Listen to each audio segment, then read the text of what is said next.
मित्रों नमस्कार, मैं डॉक्टर करतार सिंह आप सभी का हार्दिक अभिनंदन करता हूं, हृदय से स्वागत करता हूं।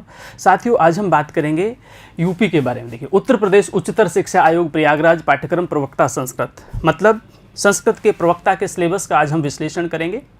यूपी में जो भी कॉलेज लेक्चर की वैकेंसी निकली हुई है उसका क्या सिलेबस है, किस ढंग से हमें उसका एक आकलन करना चाहिए, कैसे हमें उसकी तैयारी करनी चाहिए, किस किस ढंग से यूनिट वाइज जो है हमारा एक नंबरों का मार्किंग की गई है वहाँ पर, उन सब का एक व्यापक दृष्टिकोण लेकर के विश्लेषण आज हम आपके साथ करने की कोशिश करेंगे।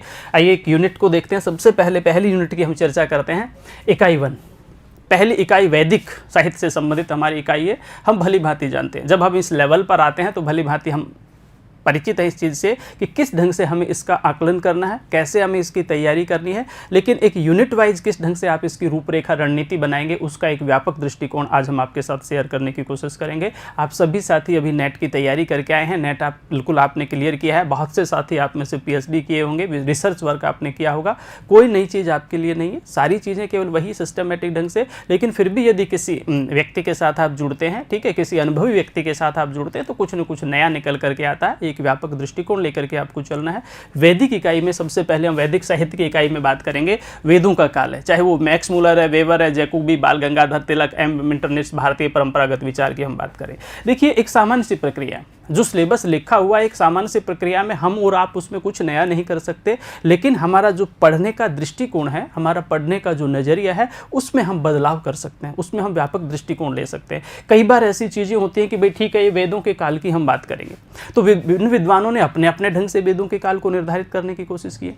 विभिन्न विद्वानों ने अपने अपने ढंग से वेदों के काल को निर्धारित करने की कोशिश की है। ठीक है, सभी लोगों ने कहा वेदों की जो परंपरा है, कुछ विद्वान तो 3 लाख साल तक पहले तक पहुंच जाते हैं, कुछ विद्वान जो है वो 4000 5000 साल तक पहुंचते हैं। तो आपको ये याद रखना है कि किसने क्या दृष्टिकोण दिया है, आपको याद रखना है किसने क्या दृष्टिकोण दिया। सभी लोगों ने अपने अपने ढंग से एक एक बिंदु, एक एक तर्क देने की कोशिश की है। यदि आप उन तर्कों का अध्ययन ठीक ढंग से कर लेते हैं तो बहुत आसानी से सदा के लिए किस विद्वान ने किस ढंग से वेद का काल निर्धारित करने की कोशिश की है ये आप भली भांति समझ जाएंगे। किसी को भी ले लीजिए, ठीक है, मान लीजिए मैक्स मुलर को, जैकोबी, बाल गंगाधर तिलक को, किसी को भी ले लीजिए। बहुत से विद्वान ऐसे हैं जिन्होंने अपने अपने ढंग से विश्लेषण किया है। यदि मैं भारतीय परंपरा की बात करता हूँ और भारतीय परंपरा में मैं बात करता हूँ बाल गंगाधर तिलक की, तो इन्होंने तो ज्योतिष को आधार बनाया है, इन्होंने ज्योतिष को आधार बनाया है। तो आपको ये दृष्टिकोण यदि पता है कि ज्योतिष को आधार बनाने वाले विद्वान जो है वो बाल गंगाधर तिलक है, इन्होंने नक्षत्रों को आधार बनाया है, इन्होंने कृत्तिका नक्षत्र को आधार बनाया है कि कृत्तिका नक्षत्र कौन से समय में किस जगह पर अधिक चमकता था, उसकी स्थिति क्या थी, क्योंकि पूरी गणना जो है वो ग्रह की चाल के अकॉर्डिंग होती है यहाँ पर। तो यदि ये चीज़ें आप समझ जाते हैं, ठीक है, तो निश्चित रूप से आपको पता चल जाएगा कि इन्होंने कौन से टाइम को निर्धारित किया था। इस प्रकार सभी का अपना अपना वर्णन। बहुत से ऐसे विद्वान हैं जिन्होंने ध्रुव तारे को स्थिर किया। स्थिर करने के तात्पर्य ध्रुव तारे को जिन्होंने मतलब एक माध्यम बनाया, अपने तर्क का माध्यम बनाया, और उन्होंने देखा कि भी वैदिक काल में जो है वेदों में एक पंक्ति मिलती है, एक कोटेशंस मिलती है विभिन्न प्रकार की, जिनमें से एक मुख्य उक्ति है कि ध्रुव इव स्थिरा भव। ऐसा उल्लेख हुआ है कि ध्रुव इव स्थिरा भव, मतलब आशीर्वाद के रूप में किसी को कहा गया कि तुम ध्रुव के समान, ध्रुव तारे के समान स्थिर हो। अब ये कल्पना की गई कि भाई ध्रुव तारा जो है वो उस समय कौन सी स्थिति में था, ठीक है। अब स्थिति तो सेम ही रही होगी यहाँ पर, वो नक्षत्र कौन सा रहा होगा, वो काल कौन सा रहा होगा, वो समयावधि कौन सी रही होगी। तो यदि ध्रुव स्थिरा भव किसी एक विद्वान के साथ हमने जोड़ दिया तो ये तो सदा के लिए हमारा स्पेशल हो गया, क्लियर हो गया यहाँ पर कि मूल रूप से भाई ये जो चर्चा थी ये हमने ध्रुव स्थिरा भव ये किस व्यक्ति ने कहा, क्यों कहा, इसका तर्क क्या है और इनका काल क्या ठहरता है। निष्कर्ष मेरा यह है कहने का यहाँ पर कि सभी व्यक्तियों ने अपने अपने ढंग से इसका दृष्टिकोण को बताने की कोशिश की है, अपने अपने ढंग से इन्होंने एक एक तर्क दिया है, एक एक विश्लेषण किया है। उन विश्लेषणों को यदि आप याद कर लेते हो तो बहुत आसानी से वेदों का जो समय है, वेदों का जो काल है, उसका निर्धारण हो जाएगा। ध्यान रखना, जब भी आप तैयारी करते हैं अपने ढंग से इसका विश्लेषण करने की कोशिश कीजिएगा, ठीक है। अब हम परंपरागत विचार जो भी हैं हमारे विभिन्न विद्वानों की, उनकी हम चर्चा करेंगे, फिर हम संहिता साहित्य की बात करेंगे, ठीक है। पहले तो हमें यह देखना है कि संहिता होती क्या है, ठीक है। क्यों हमने मतलब वेदों को हमने संहिता ग्रंथ कह दिया, क्यों हमने रामायण के साथ संहिता शब्द को जोड़ दिया, क्यों हमने महाभारत के साथ संहिता शब्द को जोड़ दिया। तो संहिता में एक व्यापक दृष्टिकोण, एक ऋषि परंपरा निकल करके आती थी, एक आर्ष परंपरा निकल करके आती थी। ये आर्ष परंपरा किताबों में नहीं लिखी होगी, ये आर्ष परंपरा आपको कोई एक्सपर्ट व्यक्ति होगा, कोई विद्वान होगा, कोई विदुषी होगी जो इस परंपरा से गुजरे होंगे, इस परंपरा का अध्ययन अध्यापन वर्षों से कर रहे होंगे, वो ऋषि परंपरा आपको समझाएंगे, वो आर्ष परंपरा आपको समझाएंगे, संहिता क्यों कहा गया ये आपको बताएंगे। ये सारे दृष्टिकोण आपको व्यापक दृष्टिकोण से लेकर के चलना है यहाँ पर, ठीक है। केवल ये नहीं कि ये ऋग्वेद संहिता है, ऋग्वेद संहिता ये मंडलों में बटी हुई है, ऋग्वेद संहिता अष्टकों में बटी हुई है, केवल इतना कह लेने से समस्याओं का समाधान नहीं होगा। मैं चाहता हूं कि पूर्ण रूप से आप उसके बेस को तैयार करें, एक व्यापक दृष्टिकोण निकाल करके लेकर आए कि संहिता है तो क्यों संहिता है, ठीक है, क्यों और कैसे पर यदि हम काम करेंगे तो बहुत आसानी से सारी समस्याओं का समाधान हो जाएगा। हम संवाद सूक्तों की चर्चा करेंगे, ठीक है। अब संवाद सूक्तों में सवाल नॉर्मल से बनते हैं, नॉर्मल से बनते हैं। सब पहला तो संवाद यही होता है कि संवाद सूक्त हमें कहाँ मिलते हैं, ठीक है। यदि आप सिलेबस का विश्लेषण ठीक ढंग से करते हैं तो बहुत आसानी से लिखा हुआ कि ये वैदिक सूक्त हैं, ये ऋग्वेद के सूक्त हैं, ये पृथ्वी सूक्त जो है ये अथर्ववेद से संबंधित है, शिव संकल्प सूक्त है यजुर्वेद से संबंधित है। वहीं से बहुत से प्रश्नों का उत्तर मिल जाता है आपको, बहुत से प्रश्नों का उत्तर तो आपको वहीं से मिल जाता है। तो आपको ध्यान रखना है सारी की सारी चीज़ों को, जब भी आप न सिर्फ संवाद सूक्त बल्कि कुछ भी पढ़ते हैं तो आपको निश्चित रूप से ये ध्यान रखना चाहिए कि इसका विश्लेषण हम किस ढंग से करते हैं। जैसे मान लीजिए पुरूरवा उर्वशी संवाद है, यम यमी है, सर्वा पड़ी है, विश्वामित्र नदी है यहाँ पर, तो आपको देखना है कि भाई पुरूरवा और उर्वशी जो है ये कौन से वेद में मिलता है। फिर हम बात करेंगे कि भाई ये तो ऋग्वेदिक सूक्त हैं सारे के सारे। फिर हमें इसके क्रम को देखना है, इसका क्रम क्या है। जब हम इसके क्रम का निर्धारण कर लेते हैं तो इसका देवता हमें देखना है, इसका ऋषि हमें देखना है, इसका छंद हमें देखना है, ठीक है। ये सारी सामान्य सी प्रक्रिया है। तो जब इन सामान्य प्रक्रिया से आप गुजर लोगे, ठीक है, फिर आपको अंदर जा करके देखना पड़ेगा यहाँ पर कि भाई पुरूरवा उर्वशी संवाद में कौन सा वर्णन मिलता है, यहाँ पर इसके अंदर की कोटेशंस क्या है, इनके संवाद किस ढंग से परस्पर एक दूसरे के साथ स्थापित किए गए, यहाँ पर क्या कहा गया है, ठीक है। एक संवाद मिलता है कि मतलब स्त्रियों का और भेड़ियों का हृदय जो है वो मित्रता से हीन होता है। कोटेशन आगे, पंक्ति आगे कि भाई तुम क्यों मेरे लिए इतने व्याकुल हो रहे हो, तुम क्यों मेरे लिए इतने परेशान हो रहे हो, स्त्रियों का और भेड़ियों का हृदय जो है वो मित्रता से हीन होता है, ठीक है। अब ये कोटेशंस जो आती हैं, ये उक्ति जो आती है, ये संवाद जो आता है, ये तो आप अंदर प्रवेश करेंगे तभी आपको पता चलेगा कि भाई कौन सी नायिका ने कौन से नायक से कह दिया होगा, ठीक है, किस स्त्री ने कौन से पुरुष से इस शब्द के प्रयोग किया होगा कि मेरे बारे में बहुत अधिक व्याकुल होने की आवश्यकता नहीं है क्योंकि हम तो मित्रता से हीन होते हैं, हमारा हृदय तो भेड़िए के समान होता है। ये व्यापक दृष्टिकोण वैदिक, न सिर्फ वैदिक काल की स्थिति का बता करता है, नारी के वास्तविक स्वरूप का भी बखान करता है, नारी की चरित्र का भी बखान करता है, ठीक है। बहुत सी चीजें इसमें से निकल करके आती है, लेकिन हम इसको नकारात्मक दृष्टि से नहीं देखें, हम केवल इसको पॉजिटिव वे से लगे कि ठीक है एक विपरीत परिस्थिति में उन्होंने ऐसा कह दिया, हो सकता है उसको दूर हटाने के लिए कह दिया, विभिन्न प्रकार के व्यापक दृष्टि। लेकिन क्यों कहा गया है, कब कहा गया है, किसने कहा है, कैसे कहा है, किस परिस्थिति में कहा है, इन सारी चीज़ों का आकलन आपको करना है। एक व्यापक दृष्टिकोण से हम इसकी चर्चा करेंगे। यदि हम यम यमी की बात करते हैं तो पता चलेगा कि यम यमी है कौन, पहला सवाल तो यही होना चाहिए। कई बार हम बहुत चर्चा कर लेते हैं, यम यमी को पूरा पढ़ कर चले जाते हैं, ठीक है, कंप्लीट हम 10-10 को पढ़ लेते हैं, हमें पता चल जाए कि ये इसका क्रम है, ये इसका देवता है, ये इसका स्वरूप है, इसका ऋषि ये है, इसका छंद ये है, इतने सूक्तों में इसकी आराधना हुई, स्तुति हुई है या संवाद चलता है, ठीक है, और पता चला कि यम यमी का संबंध क्या था, तो फिर हम नहीं पता पाएंगे उस चीज़ के लिए। तो इन सारी चीज़ों को आपको देखना है। मैं ये नहीं कह रहा सबके लिए, बहुत अच्छी चीज़ है, आप इस लेवल पे हो, सबको सब कुछ पता होता है, लेकिन कुछ शिक्षार्थी जो नए होते हैं उनके लिए बता रहा हूँ कि आपको इस ढंग से भी सोचना है कि इनका संबंध क्या है, ठीक है, परस्पर ये आपस में क्या वार्ता करते हैं, इस विषय को भी सोचना है, कौन से विषय को लेकर के बात करते हैं, इस विषय को भी सोचना है। तत्कालीन समय के सामाजिक दृष्टिकोण का मतलब पृष्ठभूमि कौन से सूक्तों से मिलती है, हमें ये भी हमें देखना है, क्योंकि सवाल किसी भी ढंग से पूछा जा सकता है। जब यम यमी संवाद को पढ़ के देखते हैं कि तत्कालीन समाज में क्या दृष्टिकोण था, ठीक है, तत्कालीन लोगों की रूपरेखा क्या थी, भाई बहन के रिश्ते कैसे थे, संबंध कैसे थे, ये सारे दृष्टिकोण उजागर होते हैं इनसे। तो इनको एक व्यापक दृष्टिकोण से लेकर के हमें देखना है। चाहे आप शर्मा पणी की बात करते हैं कि शर्मा कौन है, पणी कौन है, किस तरह से देव सुनी का वर्णन मतलब इस तरह से आपस में परस्पर होता है, कैसे लोभ और लालच दिया जाता है, प्राचीन काल में भी ये लालच की परंपरा थी। विश्वामित्र नदी में नदी कौन सी है, कौन सी 2 नदियों का वर्णन किया गया है, ठीक है, मतलब जिन भी प्रकार का वर्णन किया, जो विश्वामित्र है वो किससे पौरोहित्य का मतलब धन लेकर के आते हैं, सुदास कौन थे, ठीक है, मतलब सुतुद्री नदी कौन थी, ये सारी चीज़ों का वर्णन करते हैं। यहाँ पर किसके साथ संवाद किया, देवता कौन थे, ऋषि कौन थे, कितने सूक्तों में स्तुति होती है, कितने सूक्तों में संवाद होता है, एक बहुत व्यापक दृष्टिकोण को लेकर के आपको चलना है। मैं सिर्फ ये बताने की कोशिश कर रहा हूँ कि कई बार जब हम जो सिलेबस की पुस्तकें पढ़ते हैं, सिलेबस की जो हम बुक्स पढ़ते हैं, ठीक है, उनमें दे दिया कि ये 10 श्लोक है या 10 सूक्त है यहाँ पर, लेकिन जब आप अध्ययन करते हैं और मूल सूक्त में जाकर के देखते हैं, आप ऋक् सूक्त संग्रह पढ़ते हैं, तो पता चल रहा है कि भाई जो हमें पढ़ाया गया था या जो हमारी पुस्तक में लिखा गया है, जो टेक्स्ट बुक हमारी है, वो तो हमारे इसके साथ सूक्त तो मैच ही नहीं कर रहे, ठीक है। इसका निर्णय कौन करेगा, इसका निर्णय पुस्तक वाला तो करेगा नहीं यहाँ पर, ठीक है, पुस्तक वाला इसका निर्णय नहीं करेगा, ठीक है, क्योंकि वहाँ पर तो यदि कोई मिसप्रिंट भी हुआ है, यदि गलती से भी हुआ है, तो लिखा है पहले पन्ने के ऊपर कि हम इस त्रुटि के लिए जिम्मेदार नहीं है।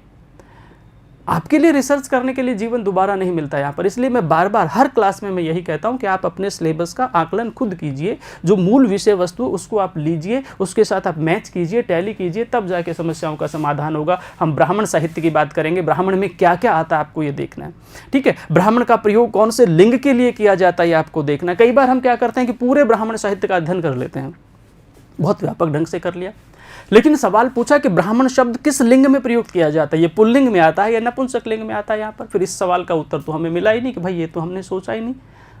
तो आउट ऑफ तैयारी करनी है पूरी, वो आउट ऑफ सिलेबस नहीं था, वो उसका विश्लेषण था, ठीक है। तो हमें इन चीज़ों के बारे में देखना है। ब्राह्मण का संबंध किसी जाति के साथ नहीं है, ब्राह्मण का संबंध ब्रह्म के साथ है यहाँ पर। ये विशेष रूप का आपको ध्यान रखनी है यहाँ पर, ठीक है। ब्राह्मण साहित्य में किस तरह से यज्ञों का वर्णन मिलता है ये आपको कंप्लीट देखना है, ठीक है। ज्योतिष्टोम यज्ञ क्या है आपको देखना है, अग्निहोत्र यज्ञ क्या है आपको देखना है, पंच महायज्ञ क्या है आपको देखने हैं, ठीक है।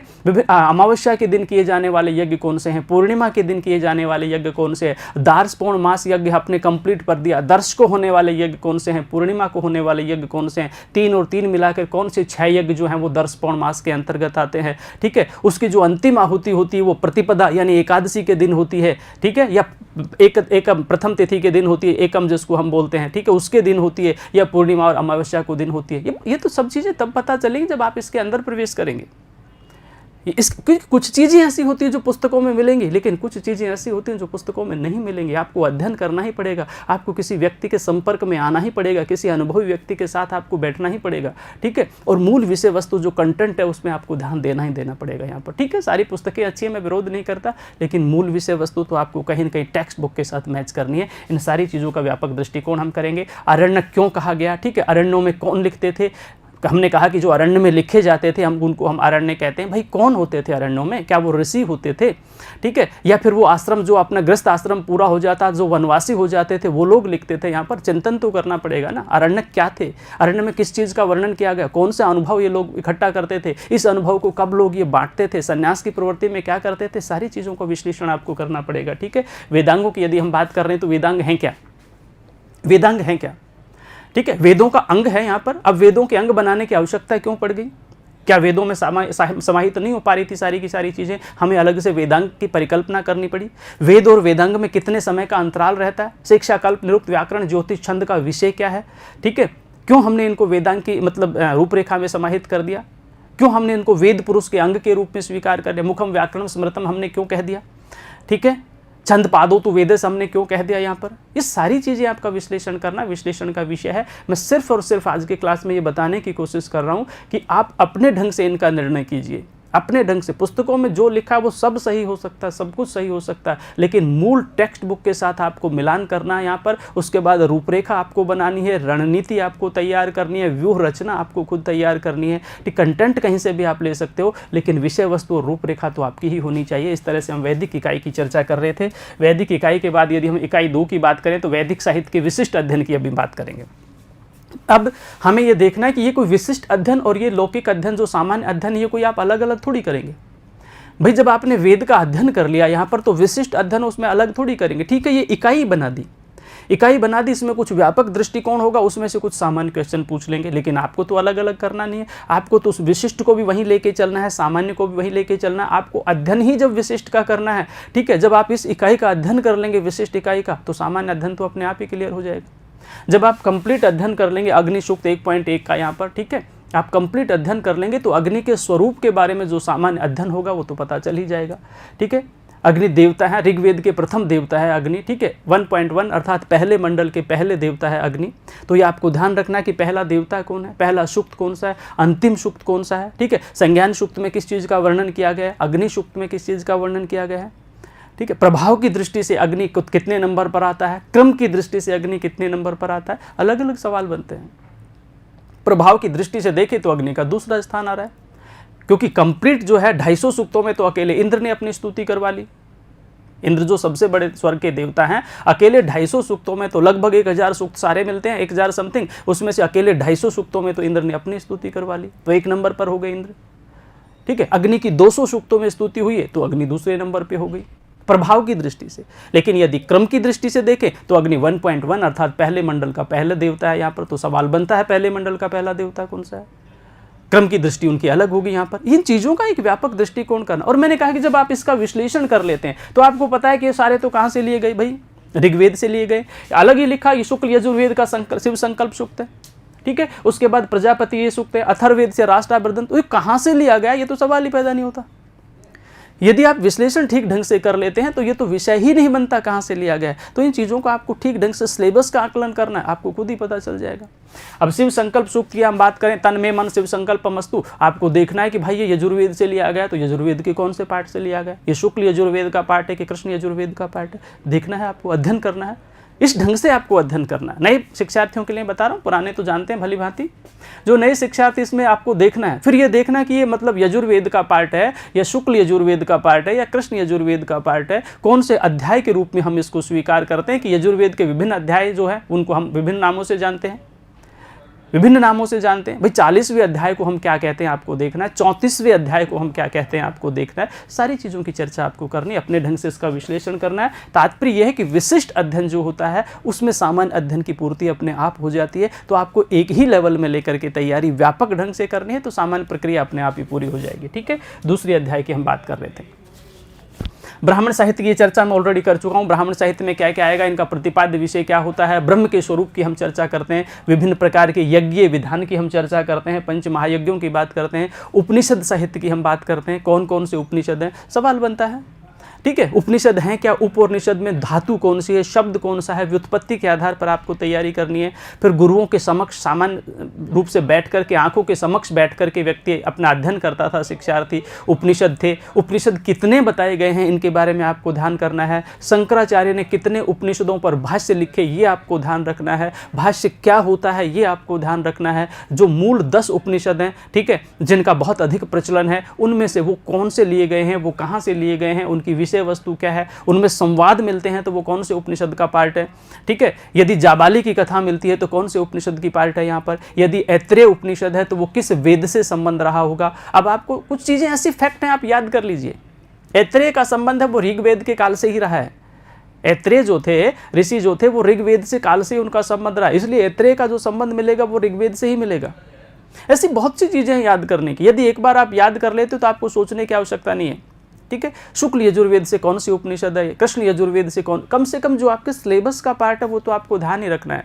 ईशोपनिषद की बात है, ईशावास्योपनिषद की बात है, कठोपनिषद की बात है, तैत्तरीयोपनिषद की बात है, आपको देखना है कहाँ से लेनी है। यहाँ पर इन सब का एक व्यापक विश्लेषण हम करेंगे, अपने ढंग से आपकी उसको चर्चा करनी है। इन सारी उपनिषदों की हम चर्चा करेंगे, ठीक है। वैदिक व्याकरण में हम निरुक्त की बात करेंगे, ठीक है। निरुक्त, अब सबसे पहले ये देखना है कि निरुक्त के रचनाकार महर्षि यास्क है। फिर निरुक्त का पहला अध्याय आपके लगा हुआ है, निरुक्त का दैवत कांड आपके लगा हुआ है। क्या सिलेबस में लगा हुआ इसकी हम चर्चा करेंगे, ठीक है। नाम आख्यात उपसर्ग निपात की हम चर्चा करेंगे। दैवत कांड में देवताओं के स्वरूप की हम चर्चा करेंगे। देवताओं के स्वरूप में देवताओं का कितनी संख्या निर्धारित की गई इसकी हम बात करेंगे। 33 कोटि है, अब कोटि करोड़ तो थे नहीं, कोटि तो प्रकार का वाचक है वेदों में। 33 कोटि अर्थात 33 प्रकार के देवता हैं। फिर ध्रुव स्थानीय कौन से देवता हैं, अंतरिक्ष स्थानीय कौन से देवता हैं, पृथ्वी स्थानीय कौन से देवता हैं, इनका हम विश्लेषण करेंगे, ठीक है। ये बहुत व्यापक ढंग से आपको इसका विश्लेषण करना, बहुत वृद्ध सिलेबस है, मतलब एक व्यापक सिलेबस है, ठीक है। लगता है आपको कि ठीक है ऐसा हो जाएगा कि भाई 4 दिन हम इसमें यूट्यूब पे पढ़ लेंगे या कहीं पर हो जाएगा, नहीं होता ऐसा। आपको सच्चाई से अवगत होना ही पड़ेगा। और मैंने कहा कि आपसे बढ़िया रणनीति कोई बना नहीं सकता। आप कहीं से पढ़े, कैसे पढ़े, किसी भी रूप में पढ़े यहाँ पर, लेकिन विश्लेषण तो आपको खुद करना पड़ेगा। सिलेबस का चयन आपको खुद करना पड़ेगा। यूनिट वाइज आपको अपने ढंग से तैयारी करनी पड़ेगी। मैटर जो कंटेंट है उसको आपको मैच करना पड़ेगा आपकी विषय वस्तुओं के साथ, कितना सही है और कितना गलत है। गलत से मेरा तात्पर्य कई बार इतर चीज़ें हो जाती है। पुस्तक सिर्फ आपके लिए नहीं बनी है, वो पुस्तक पूरी दुनिया के लिए बनी है। वो पूरी पुस्तक जो है वो उसको बिक्री करने के लिए बनी है। उसमें जो कंटेंट है वो सिर्फ आपके लिए नहीं होगा, उसमें नेट का भी होगा, उसमें कॉलेज लेक्चर का भी होगा, उसमें किसी और का भी होगा, उसमें छोटी क्लास का भी होगा यहाँ पर, ठीक है। कौन से दिए गए हैं, कहीं हम सारे तो नहीं पढ़ रहे हैं, ठीक। ये चीज़ें आपको देखनी है, निर्णय आपको करना है यहाँ पर। तो निरुक्त की हम बात करेंगे, निर्वचन के सिद्धांतों की हम बात करेंगे कि निर्वचन हम भली भांति जानते हैं, क्यों पिता को पिता कह दिया, क्यों शाखा को शाखा कह दिया, क्यों माता को माता और आकाश को आकाश कह दिया। इन सारी चीज़ों की चर्चा आपको विशेष रूप से देखनी है, एक एक व्यापक रूप से आपको देखनी है, ठीक है। ये निरुक्त की विभिन्न प्रकार के सिद्धांतों की बात है जिसमें हमने अभी चर्चा की है। निरुक्त का जो है दैवत कांड जो 7वां अध्याय है, इसकी आपको विशेष रूप से चर्चा करनी है। कई बार ऐसा होता है कि हमने निरुक्त पढ़ लिया, निरुक्त का प्रथम अध्याय पाठ में लगा हुआ है, यास की हमने चर्चा कर ली, प्रथम अध्याय की हमने चर्चा कर ली। दैवत कांड जो अलग से लगा हुआ है, देवताओं के स्वरूप का जो चित्रण किया गया है, उस देवताओं के स्वरूप के बारे में हमने बहुत अधिक आंकलन नहीं किया, क्योंकि पुस्तक में जितना था उतना तो हमने कर लिया, लेकिन देवताओं के आंकलन का वर्णन जो दैवत कांड के अनुसार है वो हम ठीक ढंग से तैयार नहीं कर पाए। करना है आपको, देखना आपको पहले में बहुत मिलेगा किताब में, लेकिन दैवत कांड का पाठ बहुत कम लगा होगा। ठीक है, आपको देखना है, आपको टेक्स्ट बुक में देखना है, आपको निरुक्त की मूल प्रति लेकर के आनी है, मूल पुस्तक लेकर के आनी है, और किस तरह से देवताओं के स्वरूप का वर्णन किया गया वो आपको व्यापक रूप से देखना है। खासतौर से उनके स्थान को देखना है, उनके स्वरूप को देखना है, उनके विशेषण को देखना है। ठीक है, मैं कहता हूं कि होता कहा गया तो होता किसको कहा गया, कौन से सूक्त में इसका वर्णन मिलता है आपको। ठीक है, देखना पड़ेगा आपने। ठीक है, सोम का वर्णन है तो कौन से सूक्त में इसका वर्णन किया गया। सवाल पूछा जाए यदि सोम देवता का वर्णन है तो कौन से मंडल में ये मिलता है, तो आपको मंडल भी देखना पड़ेगा 10 मंडलों में से कि सोम देवता कौन से मंडल में मिलता है यहाँ पर। ठीक है, तो ये सारी चीज़ें आपको देखनी पड़ेगी, क्यों 9वें मंडल में ही इनका प्रयोग मिलता है, सब चीज़ों का विश्लेषण करना पड़ेगा। इतना व्यापक दृष्टिकोण बनाना पड़ेगा कि कोई भी चीज़ हमसे छूट न पाए, यही बात मैं बताने की कोशिश कर रहा हूँ। ठीक है, आगे हम स्वरों में उदात, अनुदात और स्वरित की हम चर्चा करेंगे।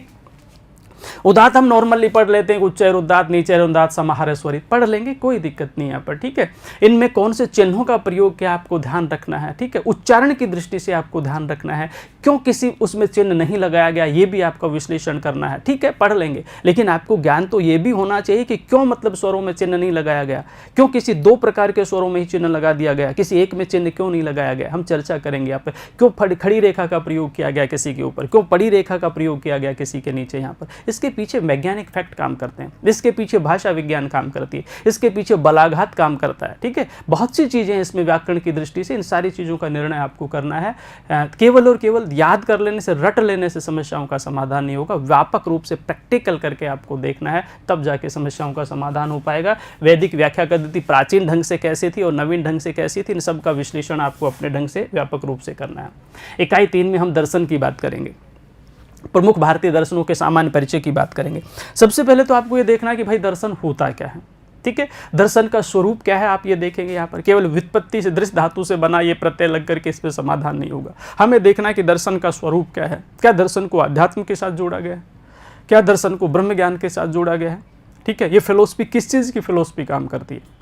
फिर भारतीय दर्शन की बात करते हैं, हमें आस्तिक और नास्तिक दर्शनों पर विचार करना है। क्यों हम भारतीय दर्शनों में 6 दर्शन को, षड दर्शन को आस्तिक कहते हैं, क्यों 3 दर्शन को हम नास्तिक कहते हैं, वो आस्तिक दर्शन कौन कौन से हैं, वो नास्तिक दर्शन कौन कौन से हैं। ठीक है, उन आस्तिकता और नास्तिकता का संबंध ईश्वर से है या वेद से है, हमें देखना है। क्योंकि सामान्य रूप से हम देखते हैं कि जो ईश्वर में विश्वास करे वो आस्तिक और जो ईश्वर में विश्वास ना करे वो नास्तिक, लेकिन यहाँ तो ऐसा नहीं है, यहाँ तो वेद के साथ हम जोड़ते हैं। ठीक है, जो वेद के समर्थक है वो आस्तिक और जो वेद के विरोधी है वो नास्तिक। तो क्यों वेदों के साथ इसको जोड़ा गया, क्यों कुछ लोगों ने नास्तिकता को स्वीकार किया, क्यों कुछ दर्शनों ने आस्तिकता को स्वीकार किया, दोनों में फर्क क्या है। ठीक है, दोनों में तर्क क्या है, क्यों एक चीज को स्वीकार करते हैं, क्यों दूसरी चीज को स्वीकार नहीं करते। नास्तिक में भी जैन और बौद्ध को हम लगभग एक कैटेगरी में स्वीकार करते हैं, लेकिन चारवाक को हम घोर नास्तिक कह देते हैं। तो क्यों उसके पीछे घोर नास्तिक है यहाँ पर। ठीक है, क्यों वो वर्तमान में ही विश्वास रखता है चारवाक दर्शन, क्यों भूत भविष्य में विश्वास नहीं रखता चारवाक दर्शन, क्यों चरवेती के सिद्धांत को स्वीकार करता है चारवाक दर्शन। ठीक है, ऋणम कृत्वा धृतम प्रभेद क्यों कहता है वहां पर, कर्जा लो और घी पियो, इस प्रकार के सिद्धांत, इस प्रकार की रूपरेखा की बात क्यों करता है चारवाक दर्शन। ठीक है, क्या चरवाक दर्शन सन्यासियों के लिए ही था, क्या चरवाक दर्शन में गृहस्थी लोग भी थे। बहुत व्यापक ढंग से इसका विश्लेषण करना है, इंटरेस्ट के साथ इसका विश्लेषण करना है। मूल विषय जो आप पढ़ते हो उसमें अपनी पूरी ताकत उसमें झोंक दीजिए, बड़ा आनंद आएगा आप लोगों को। केवल और केवल तैयारी के आधार पर आप उसकी तैयारी ना करें, केवल उसको सीखने के आधार पर यदि तैयारी करेंगे हैं तो विषय वस्तु ही बदल जाएगी आपको। ठीक है, आपको आनंद आएगा पढ़ने के बाद में। इसलिए व्यापक दृष्टिकोण से दोनों सिद्धांतों की चर्चा करेंगे हम दर्शन में। हम नास्तिक दर्शन की भी बात करेंगे और हम आस्तिक दर्शन की भी बात करेंगे। अगली इकाई में हम साहित्य का विशिष्ट अध्ययन की बात करेंगे। ठीक है, जो दर्शन साहित्य उसके विशिष्ट अध्ययन की बात करेंगे। मैंने पहले ही कहा कि ये इकाई आपके लिए अलग नहीं है, आप दर्शन का सामान्य अध्ययन और दर्शन का विशिष्ट अध्ययन आप अलग अलग नहीं करेंगे। आप दर्शन का विशिष्ट अध्ययन करेंगे तो सामान्य की तैयारी अपने आप ही हो जाएगी। ठीक है, पहले आप आस्तिक की बात करेंगे, फिर आप नास्तिक की बात करेंगे। ठीक है, आस्तिक में जो चाहे आपका सांख्य दर्शन है, चाहे आपका न्याय दर्शन है, चाहे आपका वैशेषिक दर्शन है, विभिन्न प्रकार के जो षड दर्शन है उसकी हम चर्चा करेंगे। ठीक है, सबका। फिर नास्तिक में कौन सा आपके सिलेबस का पार्ट है उसकी हम चर्चा करेंगे। नहीं भी पार्ट है तो देखना है, क्योंकि जब तक उन विरोधी विचारधारा को नहीं पढ़ेंगे तब तक आस्तिक दर्शन जो है पूर्ण रूप से सक्षम रूप से हम तैयार नहीं कर पाएंगे उसको। इसलिए एक सक्षमता के साथ हमें उसको देखना है, पूर्ण रूप से 100% उसको हमें स्वीकार करना है। जब तक नकारात्मक चीज़ें उसके साथ नहीं आएंगी तो पूर्ण रूप से वो तैयार नहीं पाएगी। मनोविज्ञान भी यही कहता है, शिक्षण विधियाँ भी यही कहती है कि यदि आप रामायण में अच्छे भाइयों का उत्तर देना चाहते हैं तो उसके साथ महाभारत के बुरे भाइयों का भी उत्तर आपको देना पड़ेगा, जिससे तुलनात्मक अध्ययन, एक समीक्षात्मक दृष्टिकोण तैयार हो जाएगा, तो बालक का अधिगम जो होता है वो स्थायी हो जाएगा। ठीक है, इन चीज़ों को आप देखना है। वेदांत सार में हम अनुबंध चतुष्टय की बात करेंगे, कौन से 4 साधन हैं वो। ठीक है, कौन से 4 अनुबंध हैं, अधिकारी विषय संबंध प्रयोजन क्या है, इनको क्या कहते हैं, ये साधन है कि अनुबंध है, इनकी हम चर्चा करेंगे। ठीक है, अज्ञान की हम चर्चा करेंगे, अज्ञान के स्वरूप की चर्चा करेंगे, हम आक्षेप की चर्चा करेंगे, विवर्त की चर्चा करेंगे, अपवाद की चर्चा करेंगे, लिंग शरीर क्या होता है, सूक्ष्म शरीर क्या होता है, लिंग शरीर कितने तत्वों से मिलकर के बनता है, सूक्ष्म शरीर कितने तत्वों से मिलकर के बनता है, ये एक हैं या अलग हैं। ठीक है, लिंग शरीर की उत्पत्ति में कौन कौन से फैक्टर काम करते हैं, सारी चीज़ों का व्यापक दृष्टिकोण आपको ध्यान रखना है। और ये चीज़ें सिर्फ और सिर्फ रटने से नहीं होंगी। मैंने कहा रटने से नहीं होंगी ये चीज़ें, पुस्तकों के रटने से ये चीज़ें नहीं होंगी, क्योंकि यहाँ पे एक लिंग शरीर की बात करते हैं, फिर थोड़ी देर में दूसरा सब्जेक्ट, दूसरा विषय आएगा, वो भी लिंग शरीर की बात करेगा। आप तर्क संग्रह की बात करेंगे, आप सांख्य कारिका की बात करेंगे, आप तर्क भाषा की बात करेंगे, सभी में इन चीज़ का उल्लेख मिलता है। फिर कैसे याद रह पाएगा कि इसमें कौन से तत्व थे, इसमें कौन से तत्व थे। ठीक है, आपको चिंतन करना पड़ेगा कि कौन से 17 अवयव है जो किसी शरीर का निर्धारण कर देते हैं, वो कौन सा ऐसा सिद्धांत जो एक शेश्वर हम उसको कहते हैं। ठीक है, एक तत्व ईश्वर को अलग से कौन मानता है, क्या न्याय मानता है या फिर सांख्य मानता है, यह हमें देखना पड़ेगा। और ये तो तभी क्लियर हो पाएगा जब हम सांख्य शास्त्र को अच्छी तरह से पढ़ लेंगे, जब हम न्याय को पढ़ लेंगे, जब हम वैशेषिक को पढ़ लेंगे। ठीक है, केवल जो सिलेबस का एक पार्ट है सांख्य कारिका का आपके लगा दिया यहाँ पर सत्कार्यवाद, तो केवल उस सत्कार्यवाद के पढ़ने से भला नहीं होने वाला। सत्कार्यवाद के साथ कंप्लीट सांख्य की रूपरेखा पढ़नी पड़ेगी। सांख्य द्वैतवादी दर्शन है, ये हमें पढ़ना पड़ेगा। प्रकृति और पुरुष का संयोग किस तरह से अंधे और लंगड़े के समान होता है, ये हमें समझना पड़ेगा। ठीक है, कारण मतलब जो कार्य होता है उसकी उत्पत्ति पहले से उसमें विद्यमान होती है, ये हमें पढ़ना पड़ेगा, समझना पड़ेगा। सत्कार्यवाद है क्या। ठीक है, क्यों मिट्टी में घड़े बनाने की सामर्थ्य पाई जाती है, क्यों किसी दूसरी चीज़ में भी सामर्थ्य नहीं है, क्यों हम तेलों से तेल निकाल देते, क्यों मिट्टी से हम तेल नहीं निकाल सकते, यही तो सत्कार्यवाद है। इसको समझने के लिए हमें कंप्लीट सांख्य को पढ़ना पड़ेगा, इसको समझने के लिए हमें कंप्लीट योग को समझना पड़ेगा। ठीक है, सारी चीज़ें जब हम समझ लेंगे तभी हम उसमें तुलनात्मक अध्ययन कर पाएंगे। क्यों किसी को हम केवल सांख्य कह देते, क्यों किसी को हम शेश्वर योग कह देते हैं।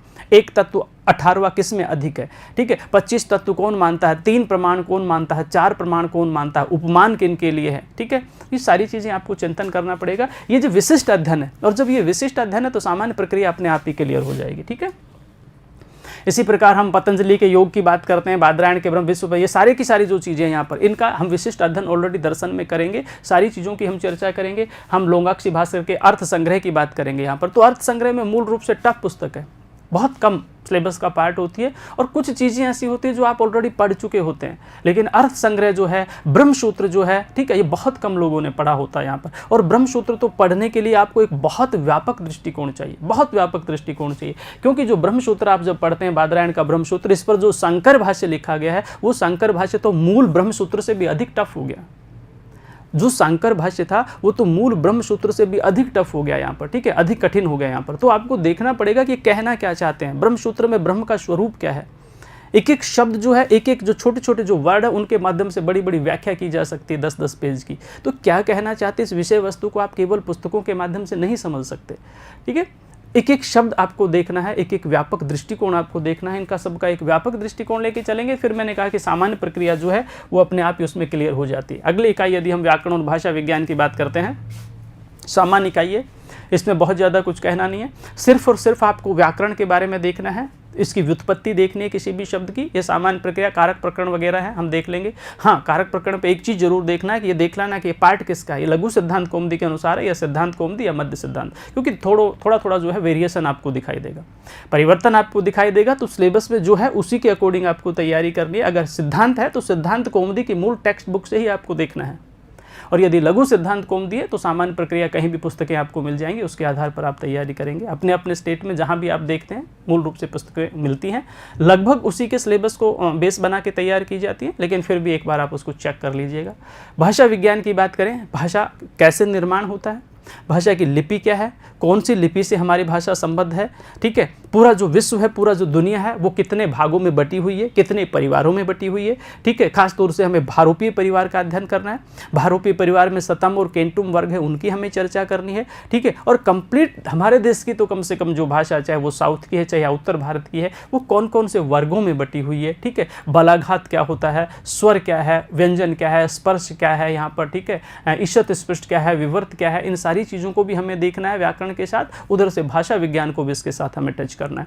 फिर वर्नर नियम है, ग्रासमन नियम है, ठीक है, इन सारे नियमों को हमें देखना है और इसमें कौन सी मूल नो ध्वनियाँ काम करती हैं ये हमें देखना है, ठीक है। केवल वर्नर नियम, ग्रासमन नियम को हमें पढ़ने से पार नहीं पड़ेगी यहाँ पर, उसमें हमें देखना है कि मूल ध्वनियाँ क्यों बदल जाती हैं, क्यों पूर्व पर बलाघात होता है तो किसी दूसरे वर्ण में बदलती है और क्यों पर बलाघात होता है तो किसी दूसरे वर्ण में बदलती है। ये बलाघात का फैक्टर कैसे काम करता है, क्या ये बाहरी कारणों में आता है कि आंतरिक कारणों में आता है, सारे दृष्टिकोण आपको देखने हैं। जो पहली बार भाषा विज्ञान को पढ़ रहे होंगे उनको ये मेरी भाषा भी लगभग समझ में कम आ रही होगी, क्योंकि वो समझ रहे होंगे कि ये स्वरूप क्या है, ठीक है। क्योंकि कुछ चीज़ें इतनी टफ है कि बहुत आसानी से समझने वाले हैं नहीं, हम कह देते हैं कि ठीक है ये है। अब जब अर्थ विस्तार की बात करेंगे, अर्थ संकोच की बात करेंगे, अर्थादेश की बात करेंगे, तो अलग अलग दृष्टिकोण निकल के आएगा कि एक शब्द पहले जो है वो कैसे पूरी दुनिया में फैल गया, व्यापक हो गया, अर्थ विस्तार हो गया।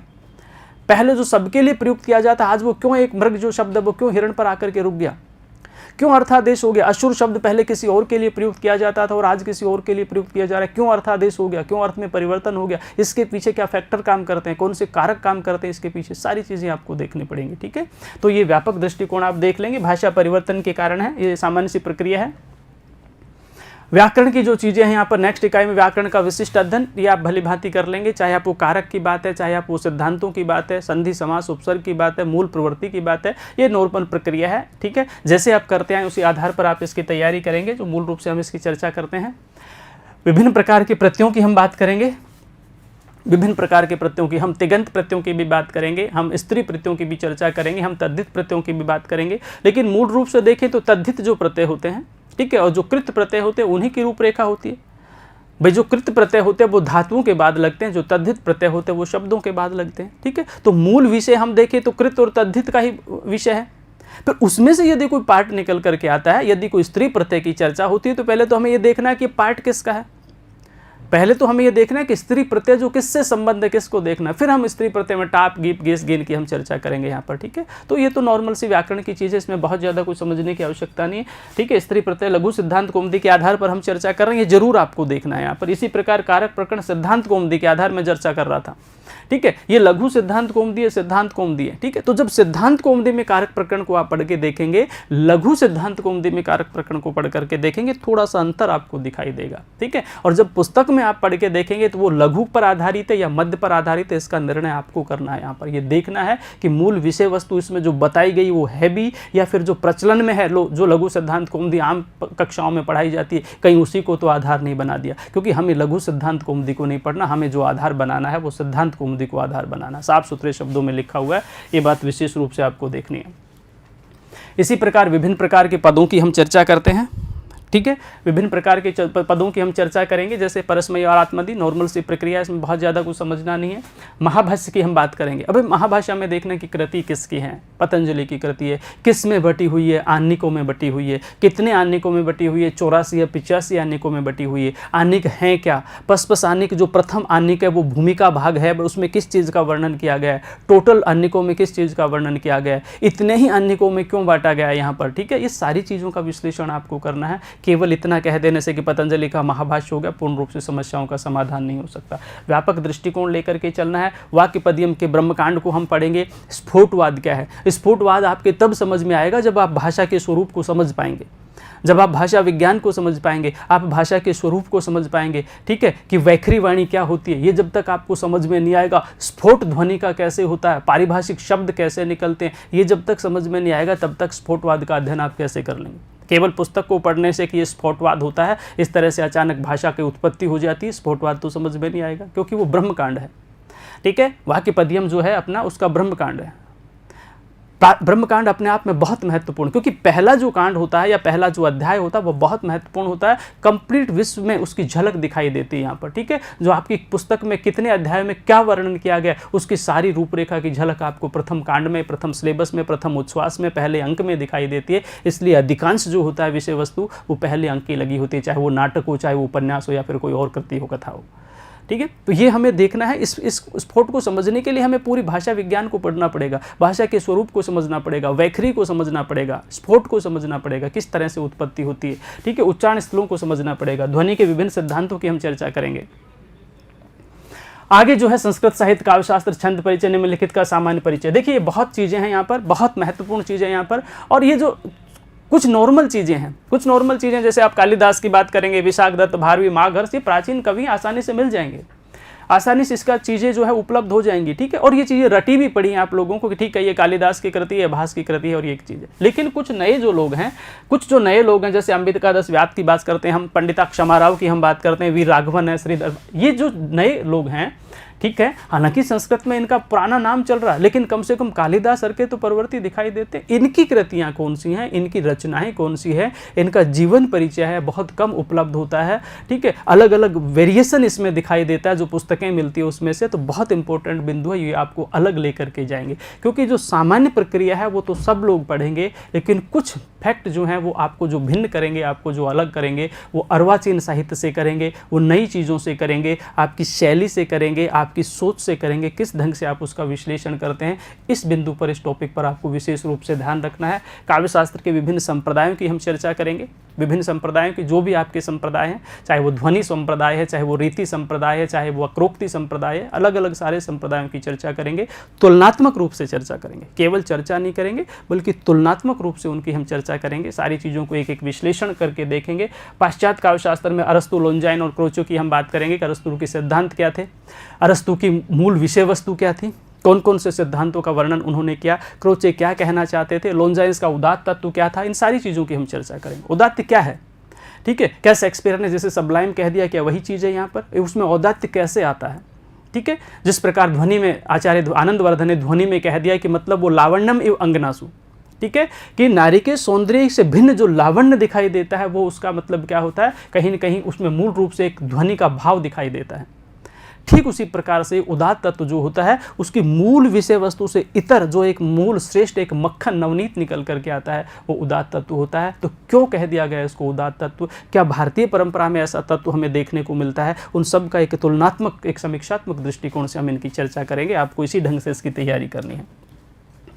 आगे यदि हम इसके अध्ययन की बात करें, विशिष्ट अध्ययन, तो मैंने कहा कि इन सब का विशिष्ट अध्ययन क्या, जब आप सामान्य अध्ययन कर चुके हैं तो इनका विशिष्ट अध्ययन अपने आप ही तैयार हो जाएगा, या फिर विशिष्ट अध्ययन कर लेते हैं तो सामान्य अध्ययन की आवश्यकता नहीं। हर इकाई दो पार्ट में, एक सामान्य है एक विशिष्ट है, तो जब आप विशिष्ट कर लेंगे तो सामान्य की आवश्यकता नहीं रह जाएगी। हाँ, इसमें किसी भी एक विषय को लेकर मैं, जैसे 10 कुमारी चरितम अष्टम उच्छ्वास लगा हुआ है, सबसे पहले तो ये देखना है कि 10 कुमारी चरितम गद्य की रचना है, किसकी रचना है, इसके किस में विभक्त है, ये हमें देखना होता है। भाई ये उच्छ्वासों में बटी है, ये अंकों में बटी है, ठीक है, अध्यायों में बटी है, इस प्रकार से हमें देखना है।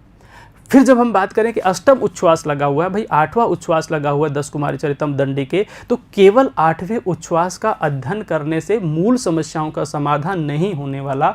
8वां उच्छ्वास सवाल बनाएगा, प्रश्न बनाएगा, बहुत सी चीज़ें निकल करके आएगी, लेकिन भूमिका भाग को तो आपको पढ़ना ही पड़ेगा। जब तक उस भूमिका भाग को नहीं पढ़ेंगे तब तक उसमें कितने उच्छ्वास हैं ये तो आपको पता ही नहीं चलेगा, उसकी कहानी क्या है ये तो आपको पता ही नहीं चलेगा, क्योंकि 8वें उच्छ्वास में तो बीच की चीज़ें निकल करके आएंगी।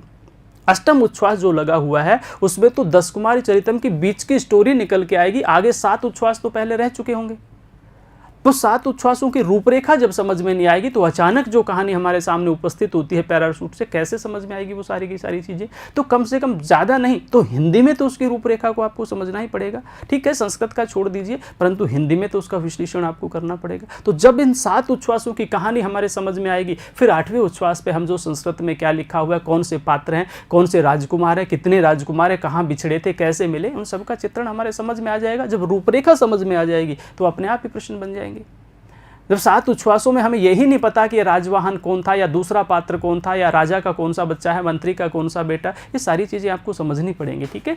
ये हम 10 कुमारी चरितम की न सिर्फ बात कर रहे थे बल्कि सब चीज़ों की बात कर रहे हैं। सभी में अंक एक लगा है, लेकिन भूमिका आपको सबकी पढ़नी है, विश्लेषण सबका पढ़ना है, विषय वस्तु सबकी पढ़नी है, उसके बाद हम आगे की चर्चा करते हैं। ठीक है, इसी प्रकार काव्य प्रकाश की बात हम करेंगे यहाँ पर। तो ये सामान्य सी प्रक्रिया है। यदि हम काव्य प्रकाश के काव्य लक्षण की बात करते हैं तो केवल काव्य प्रकाश के काव्य लक्षण पढ़ने से समस्याएं समाधान नहीं हो पाएंगी। ठीक है, उसके साथ हमें साहित्य दर्पण भी पढ़ना पड़ेगा, उसके साथ हमें विश्वनाथ भी पढ़ना पड़ेगा, उसके साथ हमें भामे भी पढ़ना पड़ेगा, और अन्य लक्षणवादी आचार्यों ने क्या कहा है, अन्य काव्य शास्त्रीय विचारधारकों ने क्या कहा है। ठीक है, उन लोगों की क्या विचारधारा थी ये भी आपको पढ़नी पड़ेगी। खंडन और मंडन भी आपको पढ़ना पड़ेगा। जब इन दोनों चीज़ों की रूपरेखा बना लेंगे आप, ठीक है, एक तुलनात्मक अध्ययन कर लेंगे, तो काव्य प्रकाश आपकी बहुत आसानी से समझ में आ जाएगा। क्योंकि केवल एक व्यक्ति का कह देने से, एक तद शब्दार्थ हो अदोष हो, यहाँ पर कह दिया, किसके यहाँ पर कह दिया हमने इस चीज़ की, ठीक है, उस शब्द को काव्य मानते हैं कि अर्थ को काव्य मानते हैं कि शब्दार्थ को काव्य मानता है, एक व्यक्ति की रूपरेखा है।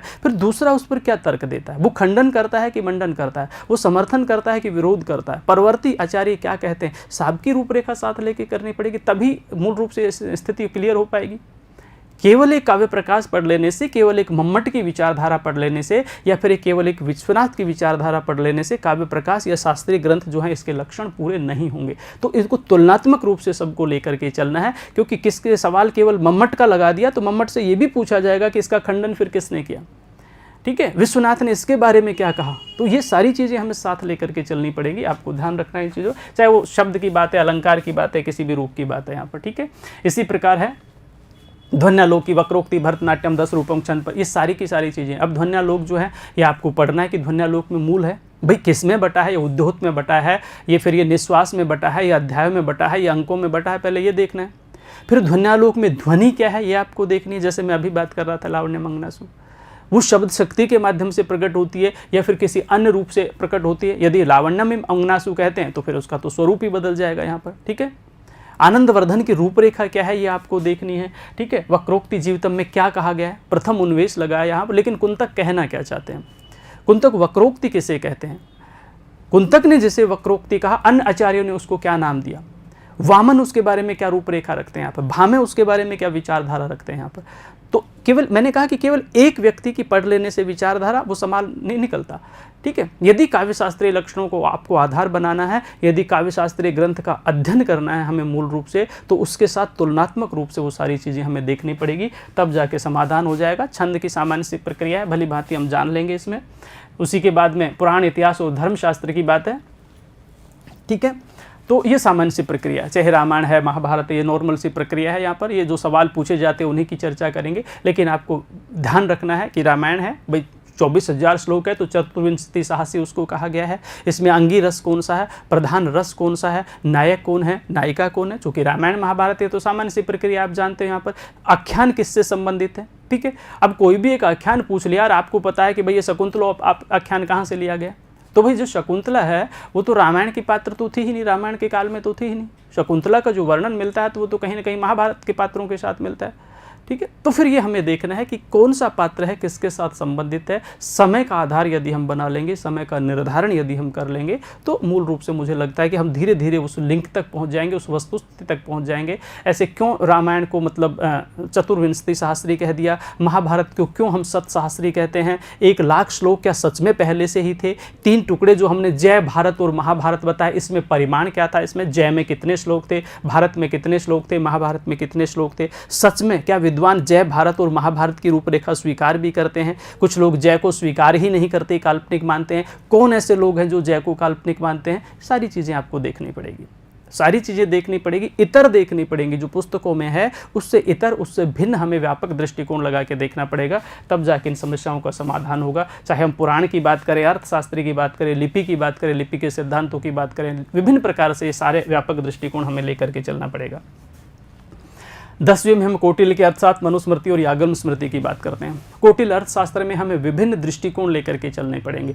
कौटिल्य के स्वरूप को हमें समझना पड़ेगा, कौटिल्य की रूपरेखा को हमें समझना पड़ेगा। और केवल प्रथम विनय अधिकरण दे दिया, केवल प्रथम विनय अधिकरण दे दिया तो आपको ये ध्यान रखना है कि कितने अधिकरण हैं, अधिकरण कितने हैं, कौन से अधिकरणों में किस चीज़ का वर्णन किया गया है, क्या ये राजनीतिक ग्रंथ है, क्या ये धार्मिक ग्रंथ है, क्या ये अन्य ग्रंथ है, किसी प्रकार का ग्रंथ है। क्योंकि विषय वस्तु यदि है तो सवाल तो उसमें से भी बनेगा ना। हमारे सिलेबस में जिस आधार को लगाया गया है उसी आधार पर प्रश्न बनेगा वहाँ पर। धर्मशास्त्र क्या होता है? क्या मनुस्मृति धर्मशास्त्रीय ग्रंथों का उल्लेख करती है? क्या याज्ञवल्क्य स्मृति में कंप्लीट धर्मशास्त्र का वर्णन मिलता है? मनुस्मृति और याज्ञवल्क्य स्मृति का तुलनात्मक अध्ययन करेंगे तो क्या नया तथ्य निकल करके आता है? क्यों मनुस्मृति को हमने याज्ञवल्क्य स्मृति से अधिक महत्व दे दिया?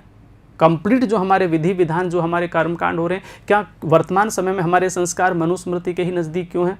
तो कुछ तो भिन्नता रही होगी। यहाँ पर तुलनात्मक अध्ययन करना है, तब जाके समाधान हो पाता है कि हाँ ये मनुस्मृति कहती है, ये याज्ञवल्क्य स्मृति कहती है। ठीक है, कुछ चीज़ें ऐसी है जो याज्ञवल्क्य स्मृति में मनुस्मृति से ज़्यादा श्रेष्ठ और बेटर ढंग से बताई गई, चाहे वो दाय की बात है, चाहे वो स्त्री धन की बात की गई यहाँ पर, ठीक है, चाहे विभिन्न प्रकार के और बहुत सी चीज़ें मिलती हैं, लेकिन कुछ चीज़ें ऐसी हैं, ठीक है, जो मनुस्मृति में अधिक हमें देखने को मिलती हैं।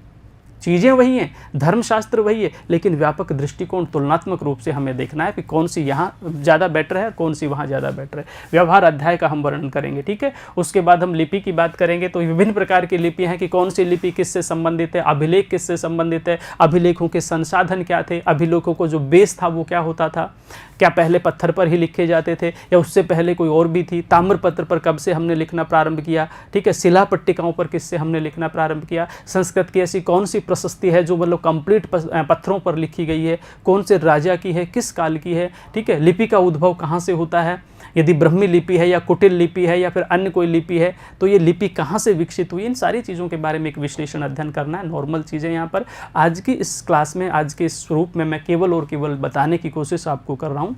निष्कर्ष जो मैंने अभी आधे एक घंटे आपसे जो चर्चा की है उसमें केवल और केवल मैं ये बात बताने की कोशिश कर, न मैं आपको कोई सिलेबस समझा रहा हूँ, न आपको कोई विषय वस्तु समझा रहा हूँ। सिलेबस आपका है, विषय वस्तु आपकी है, विचारधारा आपकी है, मेरा इसमें बीच में क्या रोल है, सिर्फ और सिर्फ इतना रोल है, मैं ये बताने की कोशिश कर रहा हूँ कि जो आपका सिलेबस है उस सिलेबस को सबसे पहले आपने जो इकाइयां बांट रखी है, आप उन इकाइयों का निर्धारण करें कि कौन सी इकाई मुझे कहां से पढ़नी है। आप कंटेंट को ढूंढिए, विषय वस्तु को ढूंढिए, जितनी पुस्तकें आपके पास उपलब्ध है, जो मैटर उपलब्ध है उनको आप निकालिए, उनको आप ढूंढिए और फिर मूल विषय के साथ उसको आप मैच जरूर कर लीजिए। ठीक है, यदि अग्निसूक्त आपके दिया है, अग्निसूक्त 1.1 यदि दिया है तो अग्निसूक्त से संबंधित जो भी आपको कोई रिक्त सूक्त संग्रह आदि पुस्तक मिलती है उसके साथ और आपके पास जो मैटर है उसके साथ उसको टैली कीजिए, उसको मैच कीजिए। यदि थोड़ा सा परिवर्तन दिखाई देता है तो मूल पुस्तक से आप पढ़िए। निष्कर्ष मेरी पूरी आज की क्लास का केवल यही है कि केवल और केवल उस मूल पुस्तक को आप लीजिए, उसके अतिरिक्त जो संसाधन है सिर्फ आपकी मदद करने के लिए है।